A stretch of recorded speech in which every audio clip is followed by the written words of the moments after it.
Partie 2. Les portes de la malédiction. Cela faisait maintenant 6 mois que Ngong avait tout. Villa, voyage à Dubaï, club privé, soirée avec des ministres. Dans le monde visible, il était devenu un dieu parmi les hommes.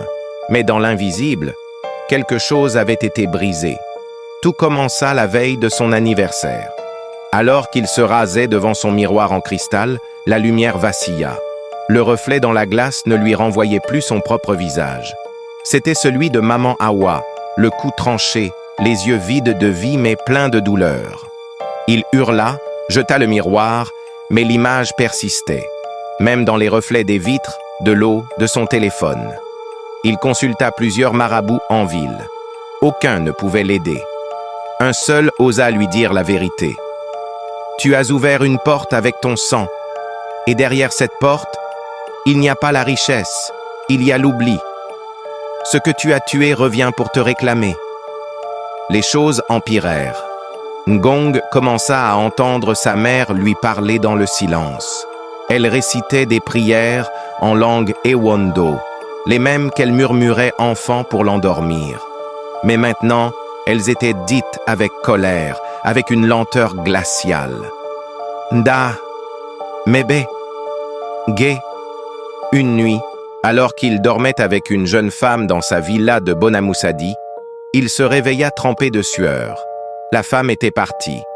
À sa place, sur le lit, gisait une vieille natte tachée de sang séché. Et sur le sol, un petit bol rempli de feuilles de cola noircies. C'était le bol de sa mère. Il appela à l'aide, mais aucun de ses gardes ne répondait. Il sortit de sa chambre en courant et se retrouva en pleine forêt. Plus de villa, juste des arbres, des tambours, une odeur de pourriture, et devant lui, Bokang. Le vieux sorcier avait changé, son visage était rongé, comme brûlé par l'acide. Mais ses yeux flamboyaient toujours. « Tu crois que c'est fini, Ngong? Tu n'as fait qu'ouvrir la première porte. Ce que tu as eu, ce n'est pas la richesse, c'est le prêt du royaume des morts, et maintenant ils veulent les intérêts.